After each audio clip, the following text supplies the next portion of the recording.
For the class, feel free to find a spot. Okay, I want to welcome everyone back to our Adult Sunday School class. We are continuing our study of the book of Genesis. We will be primarily in chapters 38 and 39 today. Last week we had covered chapters 36 and 37, and we'd left off last week, of course, with chapter 37 and Joseph's brothers selling Joseph into slavery. That is a very well-known story in the Bible. So again, if you read the kids' storybooks and you've gone to Sunday school when you're younger, then you'll be very familiar with the story of Joseph and his coat of many colors and his jealous brothers and all of that. And that'll be very familiar to most of us. Today, for the first part of today's class, we are going to be focusing on the inspirational story of Judah and Tamar. I say that a little bit tongue-in-cheek because this is another one of the stories similar to some other ones in Genesis that don't get as much airtime in Christian churches. They just don't. I'm trying to think if I've ever heard a sermon on Genesis chapter 38. I don't think I have in any church that I've been in. It's not a popular chapter with a lot of Christians. There's sometimes reference to Judah and Tamar, when you look at some of the genealogies of Jesus, which we'll look at in a second. But typically doesn't get a whole lot of focus. Definitely doesn't make it into the kids' storybooks because this is not the most family-friendly chapter in the Bible either. And so if you have not spent time reading this chapter, well, I think you'll find it interesting. And if you have, you know what I'm referring to.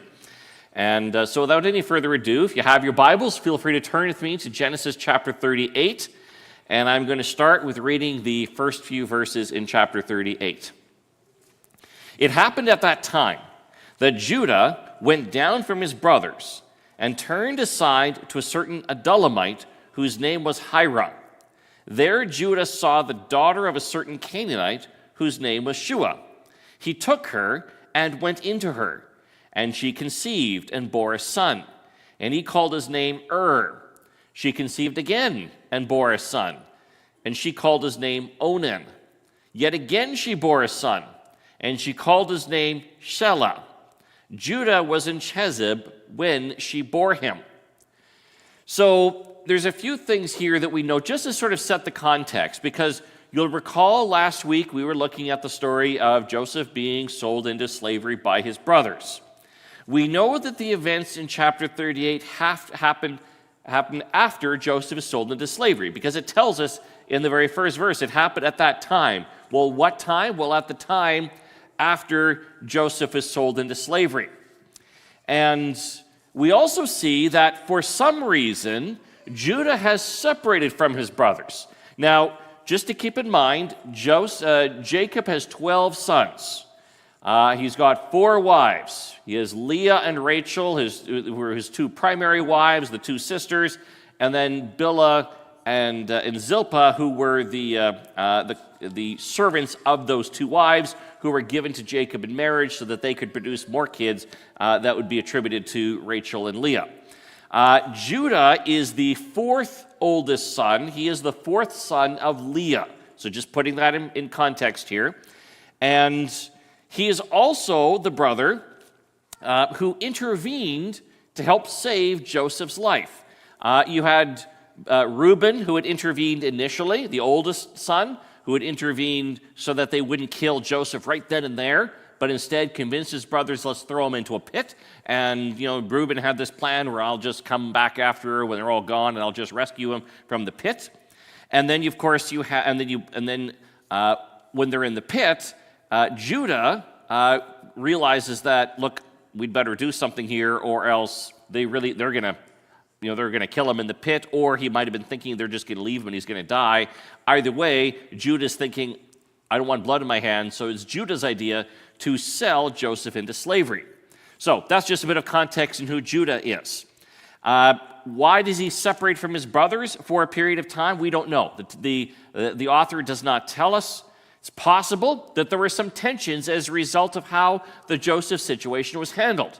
Remember that there was obviously active discussion among the brothers about exactly what they were going to do to Joseph. While they were all united in wanting to do something bad to Joseph, They obviously had different ideas about how far to take it. And the fact that they had to go to Jacob, their father, and outright lie and make up this fib, well, you know how it is when you conspire with a group of other people and you do this bad thing that you're all in on together, and then you're dealing with the after effects. Sometimes you just want to get as far away from your co-conspirators as possible. So perhaps it could be as simple as that. Anyway, Judah is in a different location for a time, and it tells us in verse 2 that Judah saw the daughter of a certain Canaanite. He gives us the name of the Canaanite woman, Shua, and that he takes this woman's daughter as his wife. So he takes a Canaanite wife. You'll notice that this action, taking a wife from among the Canaanites, is something that's never commended in the Old Testament. It's never commanded or commended. Judah does it. It just Moses, the editor, or whoever is writing initially, and then Moses editing it, is just telling us what happened. And so he takes a Canaanite wife, and it says that he had 3 sons in succession after the other. We've got the oldest the second Onan, and then the third Shelah. So Judah is married to a Canaanite woman, and he's got 3 sons. There's our context. Now, let's go on to the next verse, going to verse 6. And Judah took a wife for his firstborn, and her name was Tamar. But Judah's firstborn, was wicked in the sight of the Lord, and the Lord put him to death. Then Judah said to Onan, "Go in to your brother's wife and perform the duty of a brother-in-law to her, and raise up offspring for your brother." But Onan knew that the offspring would not be his. So whenever he went in to his brother's wife, he would waste the semen on the ground, so as not to give offspring to his brother. And what he did was wicked in the sight of the Lord, and he put him to death also. Then Judah said to Tamar, his daughter-in-law, "Remain a widow in your father's house till Shelah, my son, grows up." For he feared that he would die like his brothers. So Tamar went and remained in her father's house. Okay, there's a bunch of stuff here that we're sort of, you read through this here, you sort of go, what is going on? Like, what is this situation here? So we find that Judah has found a wife for his oldest son. So that's the oldest, and his wife's name is Tamar. We don't know anything more about her other than that Judah has arranged the marriage, not uncommon in that time. Arranged marriages are pretty standard. And is married to Tamar, and what do we know about He was wicked in the sight of the Lord. That's it. What was his wickedness? What was so bad about We have no idea. But he was obviously one bad dude, because it says that God put him to death. And then, this gets interesting. Judah says to Onan, "Go in to your brother's wife and perform the duty of a brother-in-law to her, and raise up offspring for your brother." What is going on here? Because in our culture, in our time, this would be really strange. Like, this would be bizarre. Can you imagine like a father saying to his daughter-in-law, saying to his son, "Okay, your brother, he just died. He's got a wife here. Okay, she's now yours. You got to produce kids for your brother." Well, we need to go back in time thousands of years to the ancient Near East. And the custom that was common at the time is called Levirate marriage. What is Levirate marriage? Levirate marriage created a requirement, an expectation that a brother would marry his brother's widow and give her children if she was childless. And what would happen is that the first child born to the widow, who is now married to the brother, would actually carry on the name of her first husband. And the reason for this was to ensure that the family name would not disappear. Very strong emphasis on the family name and on descendants, and a stronger emphasis than what we're used to today.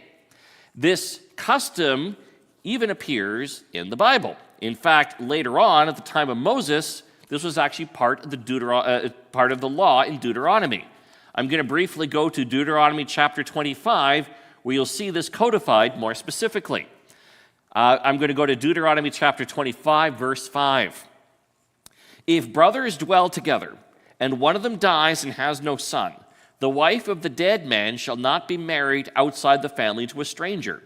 Her husband's brother shall go in to her and take her as his wife and perform the duty of a husband's brother to her. And the first son whom she bears shall succeed to the name of his dead brother, that his name may not be blotted out of Israel. And if the man does not wish to take his brother's wife, then his brother's wife shall go up to the gate to the elders and say, my husband's brother refuses to perpetuate his brother's name in Israel. He will not perform the duty of a husband's brother to me. Then the elders of his city shall call him and speak to him. And if he persists, saying, I do not wish to take her, then his brother's wife shall go up to him in the presence of the elders and pull his sandal off his foot and spit in his face. And she shall answer and say, so shall it be done to the man who does not build up his brother's house. And the name of his house shall be called in Israel, the house of him who had his sandal pulled off. So it's later codified into the Mosaic law. And the purpose of this was not to, promote like polygamy or whatever. In fact, the text doesn't even say it doesn't make any reference to whether the brother already has a wife. It's entirely possible that other brother doesn't even have a wife yet.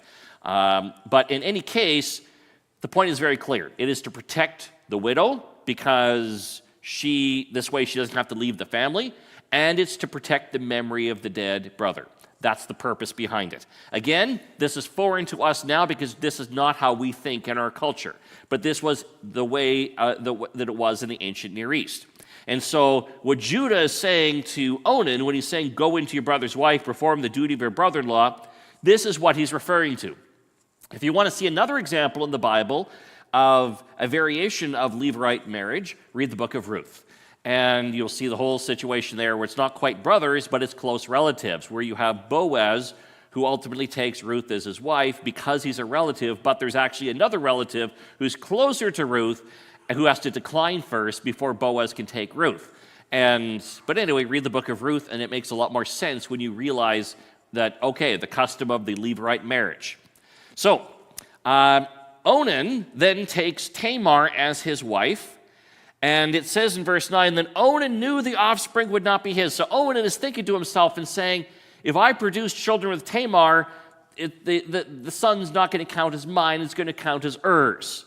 And so then it says that whenever he went into his brother's wife, he would waste the semen on the ground so as not to give offspring to his brother. Now, obviously, I'm not going to get into lots of detail here, but I do need to make reference to a couple of things. This verse has often been quoted by some Christian leaders, referencing that this is sort of referring to like masturbation. Like it's actually been quoted in regards to that. I remember reading this in quite a few, commentary type books in terms of saying this is a common interpretation. It's not what it's referring to because it's obvious what it is. It's coitus interruptus is the term.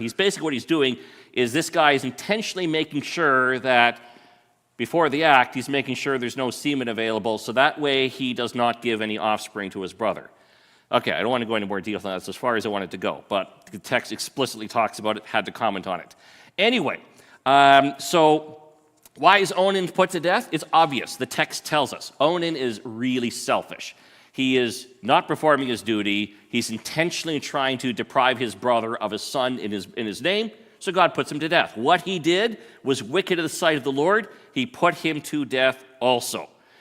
So then, Judah says to Tamar, his daughter-in-law, so we got two brothers down, only one left. Two of them are dead. Both have been married to Tamar. That's what they have in common. And then Judah says, remain a widow in your father's house till Shelah, my son grows up. So he says to Tamar, okay, you know what? I got one more son. Just remain a widow for now. Hold on, and I'll give you Shelah. But the text makes it clear, Judah's like, actually, I don't want to give my third son to Tamar, for he feared that he would die like his brothers. So Judah has come to the conclusion it's Tamar's fault. Like she's sort of the black widow. I can't Can't hand over Tamar to Shelah, so I'm just gonna kind of see how long I can stretch this thing out and find some other option here. So a messy situation all around. So 3 sons, 2 are dead. Both of them been married to Tamar. Tamar's a widow. She's waiting for Shelah to grow up. We don't know exactly how old Shelah's old. He's probably not that young. I mean, it sounds like they were born in fairly close succession to each other. But Tamar is now waiting to marry Shelah. Okay, I'll pause there for a second. Comments or questions?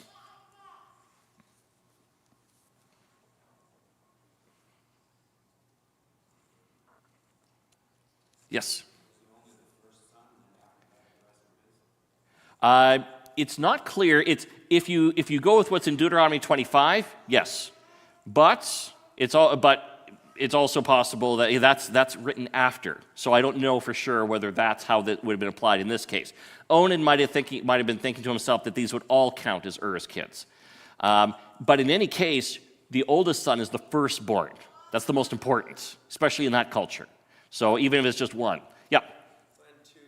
Then the inheritance from Judah would have gone to both him and his brother's son. Yep, exactly. So you see the issue. So Judah's inheritance, at least the bulk of it, is going to the firstborn son. Would go to that son rather than to the future sons of Onan. So you see the problem. Why? And so you can see it's pure selfishness. It's just as simple as that. That's why Onan is put to death here. I assume you're all kind of with me why this doesn't make it into a lot of sermons and younger kids Sunday school classes. Like, this is awkward stuff. Okay, let's go on and make it more awkward. Going to verse 12. In the course of time, the wife of Judah, Shua's daughter, died. When Judah was comforted, he went up to Timnah to his sheep shearers, he and his wife Hira the Abdullamite. And when Tamar was told, your father-in-law is going up to Timnah to shear his sheep, she took off her widow's garments and covered herself with a veil, wrapping herself up, and sat at the entrance to Enaim, which is on the road to Timnah. For she saw that Shelah was grown up, and she had not been given to him in marriage. When Judah saw her, he thought she was a prostitute, for she had covered her face.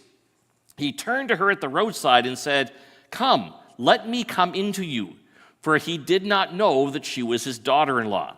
She said, what will you give me, that you may come into me? He answered, I will send you a young goat from the flock. And she said, if you give me a pledge until you send it. He said, what pledge shall I give you?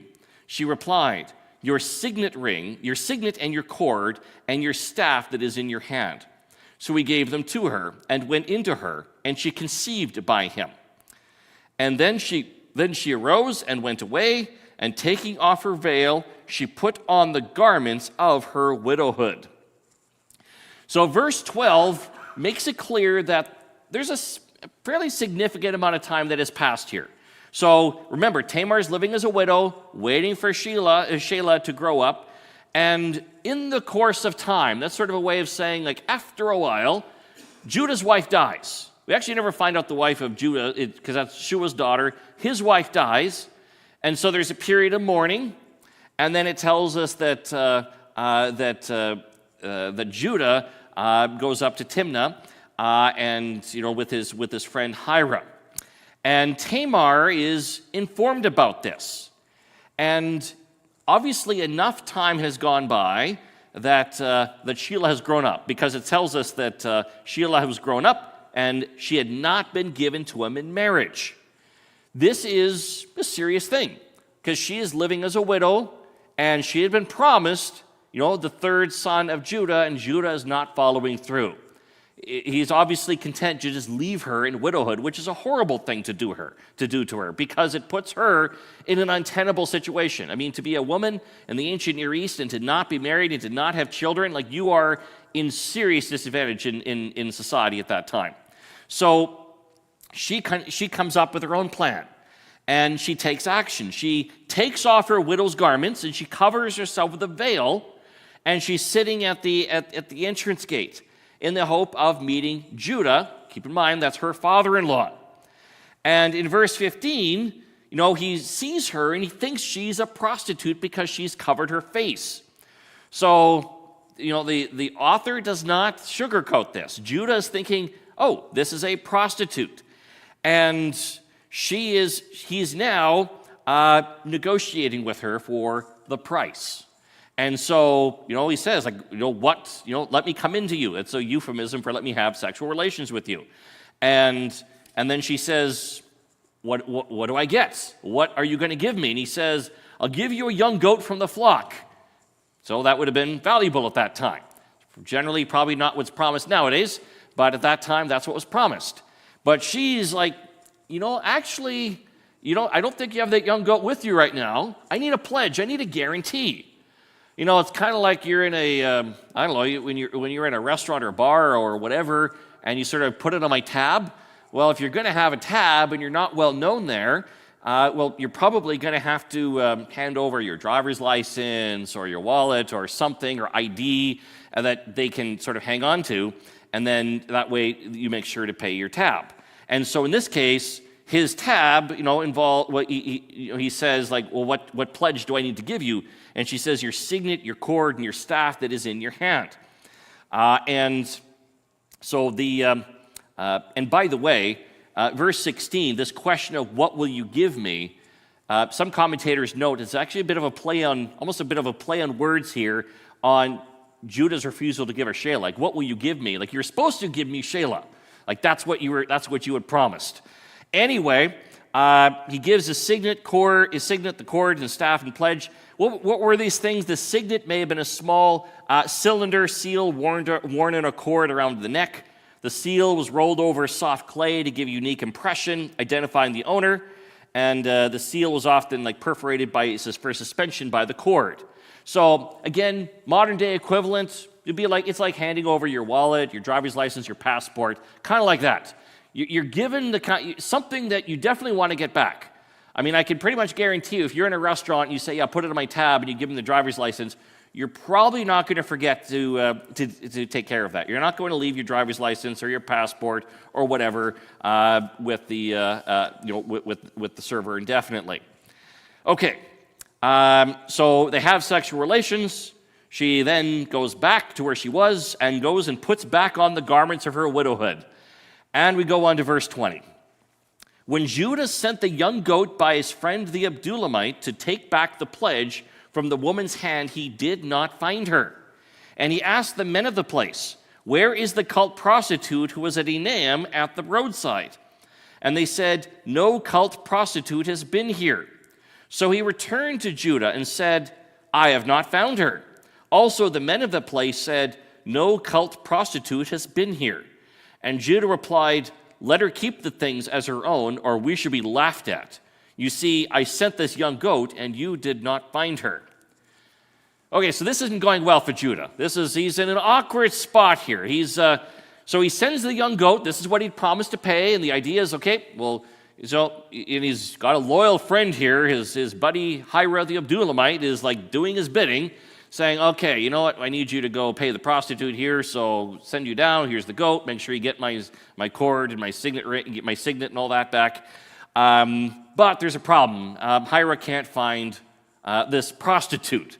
And he refers to Tamar as a cult prostitute. And what is that referring to?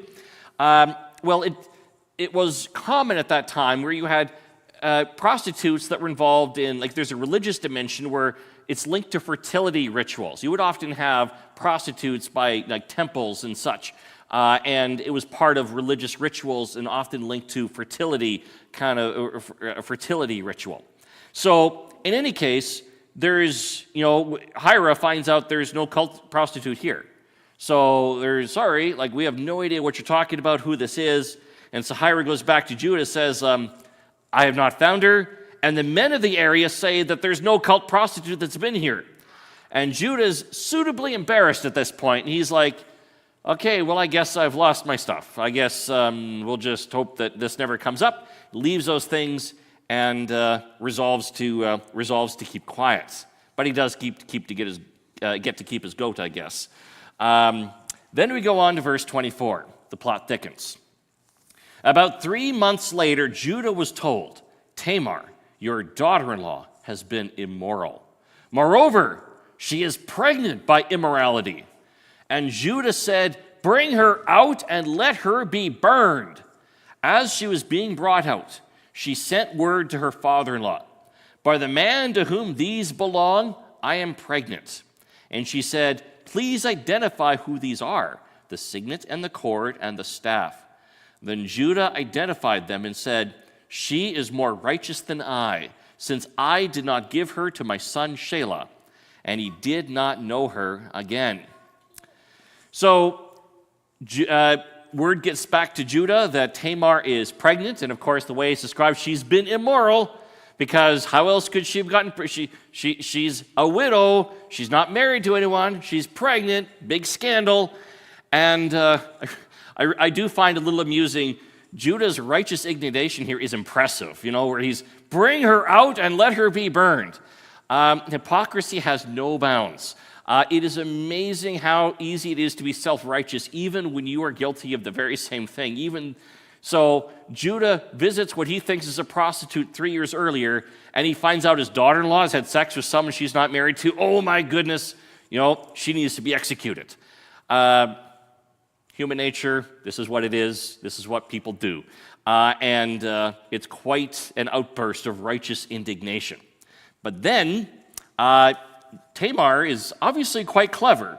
She was smart to have this pledge from Judah, and she responds with a message that by the man to whom these belong, I'm pregnant. She doesn't say, outright, Judah, you're the father. I mean, this is on you.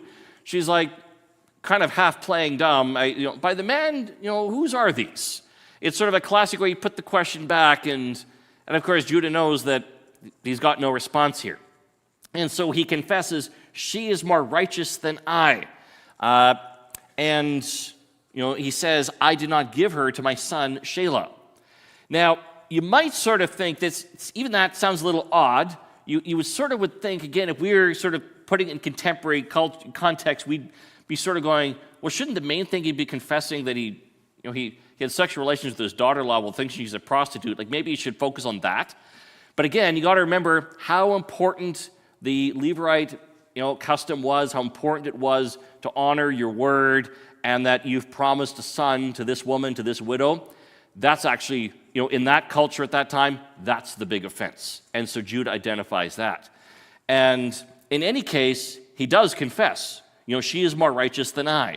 Apparently, a key moment in his character development. And we will see more character development from Judah in future chapters. Going to verse 27, and then we'll open up to some comments and questions, because I suspect there might be some. When the time of her labor came, there were twins in her womb. And when she was in labor, one put out a hand, and the midwife took and tied a scarlet thread on his hand, saying, this one came out first. But as he drew back his hand, behold, his brother came out. And she said, what a breach you have made for yourself. Therefore his name was called Perez. Afterward, his brother came out with a scarlet thread in his hand, and the name was called Zerah. So, an unusual birth situation. In fact, the name Perez means a breach. That's what the name Perez means. And so you've got twins, and why tie the scarlet thread on the hand of the one that seems to be coming out first to identify the firstborn. It's a big deal who the firstborn is. But Perez makes it out first instead. So interesting. That would have been an interesting birth, I guess. So anyway, Perez makes it out first, and he ends up being the firstborn. Now, one might be wondering, after we go through this chapter here, what was the point of all this? This is not the most uplifting story that we've ever read. The happy ending it's not that great of an ending even. You've got two wicked brothers who get put to death. You've got some details given about stuff that we don't usually talk about in church. And then you've got Judah having sex with a prostitute. He's actually having sex with his daughter-in-law. And then him being called out in his hypocrisy. I just want to note something here. I'm going to briefly go to Matthew chapter 1, verses 2 and 3, and this is where if the story ever gets mentioned in church sermons, it's usually here when you're doing your standard series through one of the Gospels. Matthew chapter 1, verses 2 and 3. Abraham was the father of Isaac. Actually, do verse 1. Sorry. The book of the genealogy of Jesus Christ, the son of David, the son of Abraham. Abraham was the father of Isaac, and Isaac the father of Jacob, and Jacob the father of Judah and his brothers, and Judah the father of Perez and Zerah by Tamar, and Perez the father of Hezron, and Hezron the father of Ram. What am I reading from here? That's the genealogy of Jesus, the Messiah. Tamar makes it in the genealogy of Jesus. One of only a few women that are mentioned by name. Others that are mentioned include Rahab, who also had been a prostitute at a different time.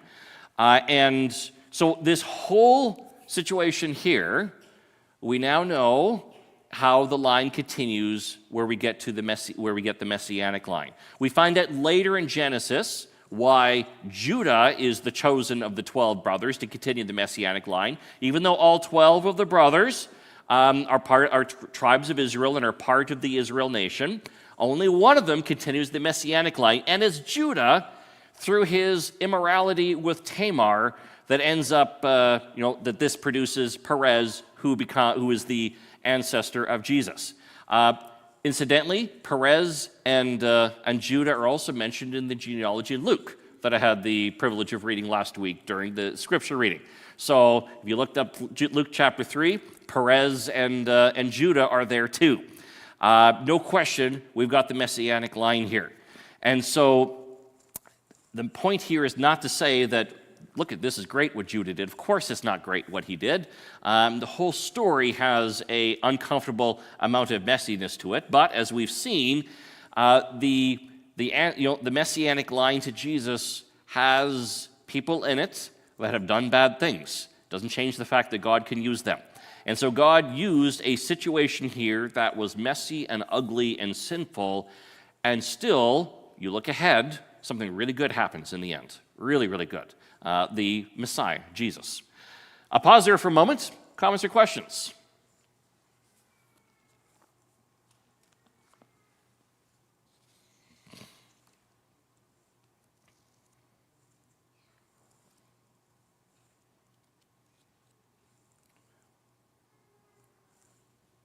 Okay, no questions on 38, then there we go. But yeah, it's an interesting chapter. I'll carry on. We're going to go into chapter 39. This chapter, I think, is going to be a little more familiar to most of us. I'll start at verse 1. Now Joseph, going back to Joseph here. So now Joseph had been brought down to Egypt, and Potiphar, an officer of Pharaoh, the captain of the guard, an Egyptian, had bought him from the Ishmaelites who had brought him down there. The Lord was with Joseph, and he became a successful man. And he was in the house of his Egyptian master. His master saw that the Lord was with him, and that the Lord caused all that he did to succeed in his hands. So Joseph found favor in his sight and attended him. And he made him overseer of his house, and put him in charge of all that he had. From the time that he made him overseer in his house, and over all that he had, the Lord blessed the Egyptian's house for Joseph's sake. The blessing of the Lord was on all that he had, in house and field. So he left all that he had in Joseph's charge, and because of him, he had no concern about anything but the food he ate.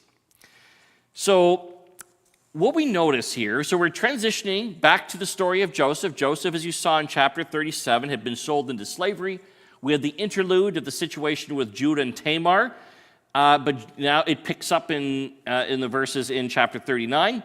Joseph is sold into slavery, and he is purchased by Potiphar.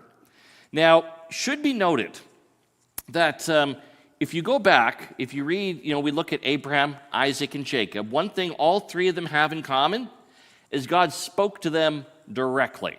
And where God appears to Abraham and calls him into, to leave his home, and he says, I will make of you a great nation.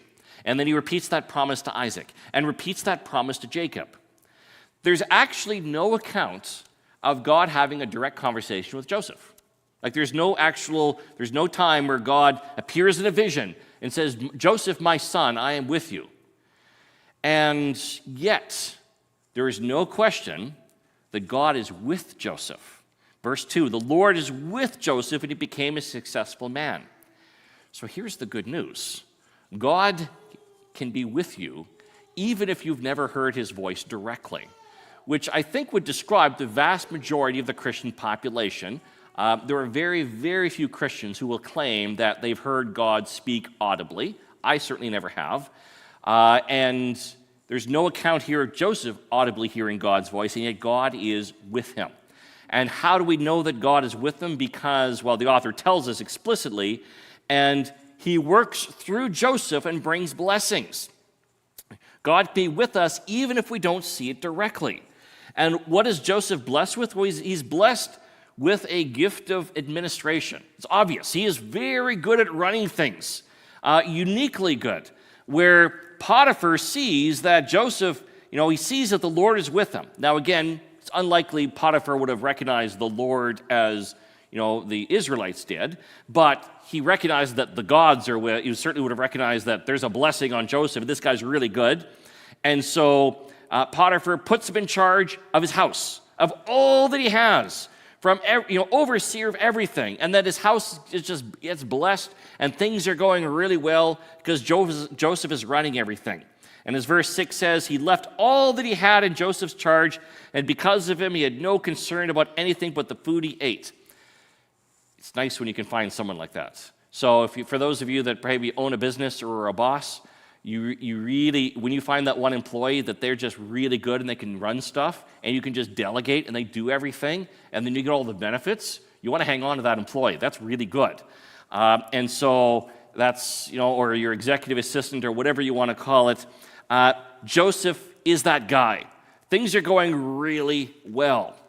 And, it would be kind of nice almost if we just kind of ended here in terms of he lived happily ever after, had a great time in Egypt, things worked out. I mean, this is not a bad way for things to end off. But it continues. Now Joseph was handsome in form and appearance. And after a time, his master's wife cast her eyes on Joseph and said, "Lie with me." But he refused and said to his master's wife, "Behold, because of me, my master has no concern about anything in the house, and he has put everything that he has in my charge. He is not greater in this house than I am, nor has he kept back anything from me except you, because you are his wife. How then can I do this great wickedness and sin against God?" And as she spoke to Joseph day after day, he would not listen to her, to lie beside her, or to be with her. So Joseph is in a challenging situation. It says he's handsome in form and appearance. So not only is he really good at administration, he's also really good looking too. So he's just got it all. And you can sort of get why his brothers were jealous of him. If he's good looking and he's really good at stuff, yep, I can sort of see the jealousy thing. And Potiphar's wife is really interested in Joseph. And she says, "Lie with me." She's basically saying, let's have sexual relations. And she was likely saying, Potiphar's never going to find out. He's away half the time anyway. And you notice Joseph's response here, where he's like, "What are you doing? I mean, because of me, my master has no concern about anything in the house." He says, "I've got it really good. My master trusts me. He's given me every single thing in the house. I've got control over everything. The only thing he hasn't given me is his own wife, for obvious reasons. So obvious, how could I do this terrible thing?" And now, Potiphar's wife, the correct response would have been "Boy, I've been so silly here. Of course, this is ridiculous. Why am I even going this route?" Instead, she persists. And it's an ongoing thing. She spoke to Joseph day after day.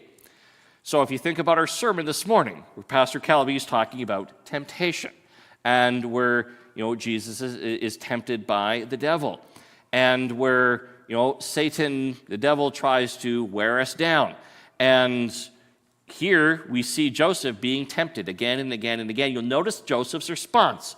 His response is he would not listen to her, lie beside her, or be with her. It's emphasizing Joseph is doing everything he can to remove himself from the temptation. He is not sort of flirting with it, where he's like, "Okay, I'll see how far I can get away with sinning without quite sinning." which is a very common, we all do it in different contexts, where we sort of go, what's the most I can do in whatever situation without it technically being sin? It's sort of that's the wrong question. Always the wrong question if you sort of how far can I go with whatever thing it is. So whether it's any of the things that Pastor Calby had listed earlier, Joseph is like, no, I'm fleeing from it. I'm running away from it. He doesn't listen to her. He's not lying beside her. He's not being with her. He's doing everything he can to remove himself from the situation. Now, it would be kind of nice here maybe if the story ended where, okay, she gave up eventually, and then Joseph gets a reward for resisting temptation. Unfortunately not. Going on to verse 11. But one day, when he went into the house to do his work, and none of the men of the house was there in the house, she caught him by his garment, saying, "Lie with me." But he left his garment in her hand and fled and got out of the house. And as soon as she saw that he had left his garment in her hand and had fled out of the house, she called to the men of her household and said to them, "See, he has brought among us a Hebrew to laugh at us. He came into me to lie with me, and I cried out with a loud voice. And as soon as he heard that I lifted up my voice and cried out, he left his garment beside me and fled and got out of the house. Then she laid up his garment by her until his master came home. And she told him the same story, saying, 'The Hebrew servant whom you have brought among us came in to laugh at me. But as soon as I lifted up my voice and cried, he left his garment beside me and fled out of the house.'" So Potiphar's wife is determined to get Joseph. She pursues him. She's strategic about it. And she waits until no one else is around. It says she catches him by the garment and says, "Lie with me." And he runs away. Again, this is Joseph's approach to deal with temptation. That's the correct approach. You flee from temptation. Except in this case, she's grabbed his garment, his robe, and she's able to hang on to it. So he runs away, leaving his garment in her hand. And this is where she makes her false accusation against Joseph. And notice how she positions this. So she tells the men of the household, she cries out, tells the men of the household, "See, she's referring to her husband, by the way, he has brought among us a Hebrew to laugh at us." There's a little bit of a ethnic reference here. And some commentators suggest it's almost like she's making an ethnic slur. She's saying, you brought a Hebrew. My husband brought this guy in, look what happened. And sort of putting some of the blame on Potiphar himself. And then so she tells the story that Joseph, he tried to rape me, tried to force me. I cried out with a loud voice, and he ran away and left his garment behind. And then she holds on to the garment until Potiphar comes home, and she tells the story again. And in case we were sort of thinking that, okay, she only goes like hyper on this with just the other men, she says the same thing to Potiphar himself, "The Hebrew servant whom you have brought among us." This is classic, where you sort of, the sin blaming kind of thing, where it's your fault. The Hebrew servant. So make sure to reference his ethnicity, and that you brought in. So this guy that you brought in came in to laugh at me. And the phrase here about, where he says, "whom you've brought in among us," think back to Genesis chapter 3, when God confronts Adam and says, "Adam, where have you been? What's going on? Have you eaten of the tree of the knowledge of good and evil?" And Adam, and his response was not, "I did, I sinned, I'm really sorry, I shouldn't have done it." Adam's response was, "The woman whom you gave to me, she gave me the fruit, and then I ate." It's, again, not a good strategy, but this is common. We deflect, we blame. And so in this case here, not only is she deflecting and blaming, she's also flat out lying about what the situation is. Because she gives this story here that Joseph had tried to assault her. And then she says, "As soon as I lifted up my voice and cried, he left his garment beside me and fled outside of the house." Now, I do want us to think here in terms of the plausibility of her story. So you've got Joseph. So in her version of the account, Joseph, the guy who's been running the household and is this Mr. Super Administrator that Potiphar really admires and appreciates, in her version of things, Joseph, out of the blue, suddenly comes into her room and he attempts to assault her, and then she cries out and he runs away and forgets to take his garment with him. If you sort of think of the plausibility of this, is that possible? Sure, I guess that's possible, but is it really all that plausible? I think that's debatable, how likely it is that someone who is going to commit this kind of crime, someone who is like Mr. Super Administrator and skilled and smart and all that, would be so dumb as to try to do this and then, oops, I guess I should have taken my clothes with me when I ran away after she cried out. Anyway, but this is her version. She tells it to the men of the household initially, and then she repeats it to Potiphar, and she makes sure to put Potiphar in a really tough situation. She's basically putting it all on Potiphar. She's saying, like, you brought in the Hebrew servant, look what he did, and essentially, what are you going to do about it? Well, we find out. Let's go to verse 19. As soon as his master heard the words that his wife spoke to him, "This is the way your servant treated me," his anger was kindled. And Joseph's master took him and put him into the prison, the place where the king's prisoners were confined, and he was there in prison. But the Lord was with Joseph and showed him steadfast love and gave him favor in the sight of the keeper of the prison. And the keeper of the prison put Joseph in charge of all the prisoners who were in the prison. Whatever was done there, he was the one who did it. The keeper of the prison paid no attention to anything that was in Joseph's charge, because the Lord was with him. Whatever he did, the Lord made it succeed. So when we read through this here, and if you read through it quickly, here's how it initially appears. And this could be correct. I'm not saying this is not correct, but here's sort of a standard interpretation. The standard interpretation is this. It says that Potiphar heard these words, "This is the way your servant treated me," and he's really mad at Joseph, and he throws Joseph into prison. That's how it initially reads. But I want you to note something, and I'm not the only one saying this. There are several of my commentaries make the exact same point. It is correct. Potiphar's anger is kindled. Notice what it does not say. Where was his anger kindled at, or who was he mad at? It just says he was mad. His anger was kindled. And then it says it put him in prison, so we immediately come to the conclusion that he's really mad at Joseph, so he throws him in prison. Now, I'm not saying that's not correct. It could be. But I'm skeptical of that interpretation, because if you're the captain of the guard and you got a slave who attempts to rape your wife, standard punishment for that in any culture in the ancient Near East, of any slave trying to rape anyone's wife who is not a fellow slave, was capital punishment, execution. This is actually an incredibly light sentence. It's actually really light. And so where I lean is that I actually think that Potiphar was skeptical of this story. I think he genuinely was mad. I think it's a combination of he was mad at his wife, but he couldn't call her out on it. And I think it's a combination that he was just mad at the situation that this whole thing had happened. And I think that when he threw Joseph in prison, it was a case of he had to save face. You can't let something like that stand where you've got your top slave accused of assaulting your wife is saying it, and you've got to take action. And so he takes the minimum approach here by having him put in prison. And again, am I sure about that? No, I'm not certain about that. But I think at least there's a case to be made that Potiphar is a little more ambivalent than we've assumed. I don't think that Potiphar is quite the naive guy that we kind of have often thought, where, oh yeah, my wife told me this, well I guess, okay, sorry Joseph, yeah, you've been pretty good, but off to prison you go, I'm really mad at you.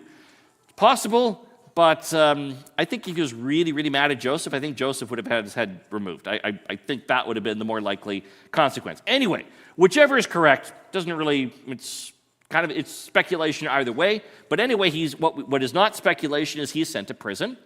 And what is also not speculation is that, verse 21, the Lord is with Joseph. Again, you notice it doesn't say that God spoke to Joseph words of it. It doesn't say that. God is with him, even though there's no account of God speaking audibly to him. And he shows him steadfast love and gave him favor in the sight of the keeper of the prison. And so how did this go about? How did the keeper of the prison sort of develop favor for Joseph? There's an indication here of God working on his heart, definitely. That would be a part of it.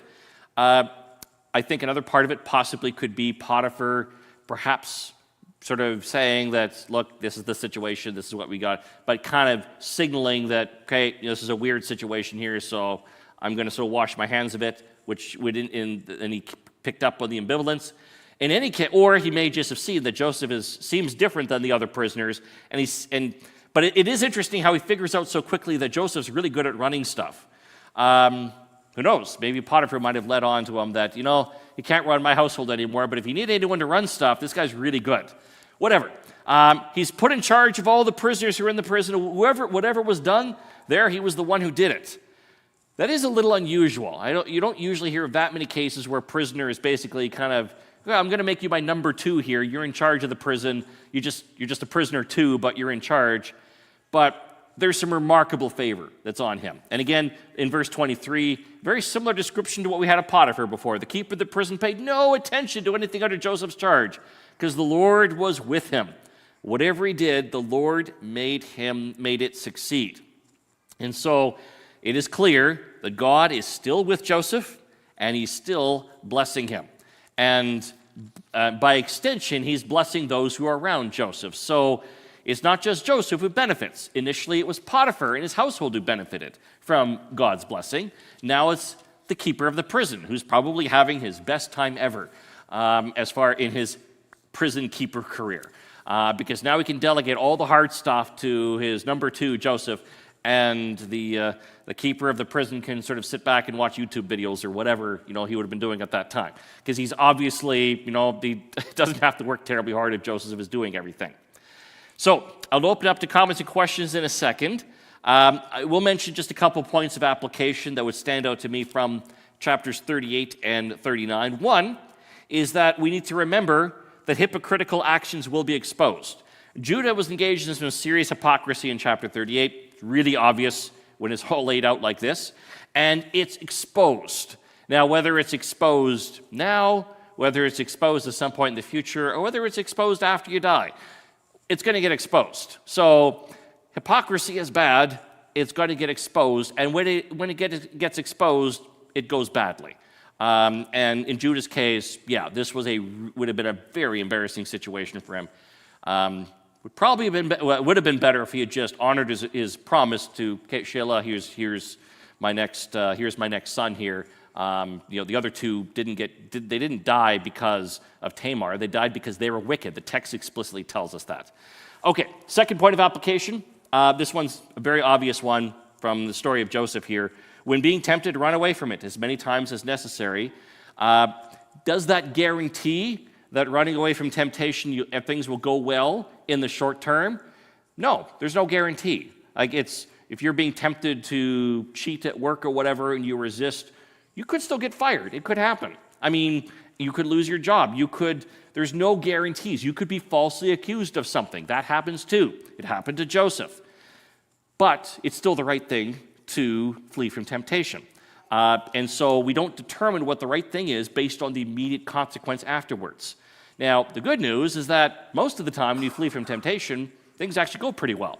It's, generally if you're being tempted to, lie about something or cheat on something or whatever, and you don't, most of the time you feel pretty good afterwards about, I'm glad I didn't do that. I avoided that mess. Sometimes it doesn't go well immediately. Still was the right thing to do.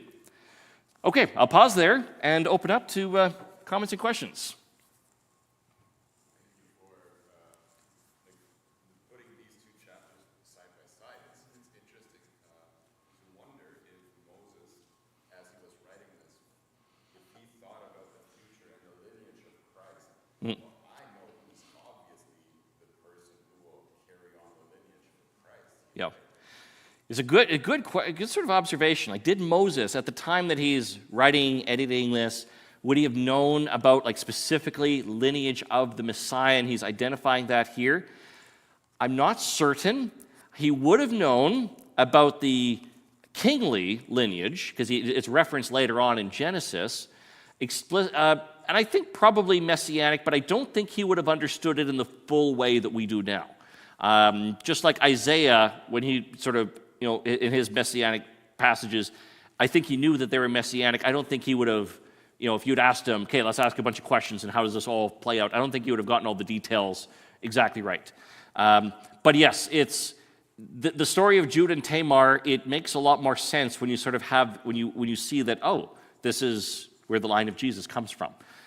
Because without that, it does make chapter 38 look like a really odd interlude. Like, it does make it look like, what's this doing here? We could have just gone from 37 to 39 like the kids' storybooks do, and it would read just fine. So, like, we could have had a much less awkward Sunday school class if we had just skipped that one. So, other comments or questions? I just find these two contrasting stories a great testimony to, like, God's grace. Yep. And that, like, you see these two people, like Sam was saying, right? If you had to pick one to be in the lineage of Jesus, Yep. I don't think it would be the one that it ends up being. Yeah. No, it's right. I mean, it is interesting when you contrast these here, and who would be, like, in the lineage of the Messiah. You would think that you would think that, oh, it's Joseph. It's obvious. Like, Joseph, this is the kingly line. This is the messianic line. One commentary that some of you might have read, it's because it's an older one from 1976, Henry Morris's The Genesis Record. It's a very good commentary. Henry Morris actually comments quite a bit, where he actually argues that as Christians, we've often overplayed Joseph. Like, he acknowledges, like, Joseph's, like, it's some impressive stuff here. Like, there's going to be more impressive stuff regarding Joseph. But let's not overlook what also, in terms of, there's also some significant defects in Joseph that do get shown.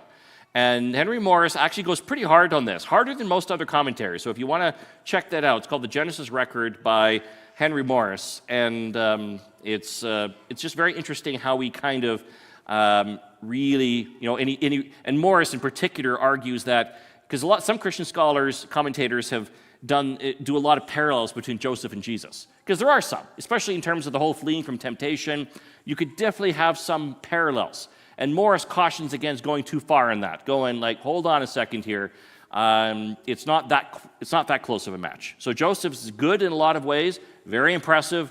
We got to give full credit on certain things here, but God looks beyond just sort of the things that we're initially reading here. So, yeah. Other comments or questions?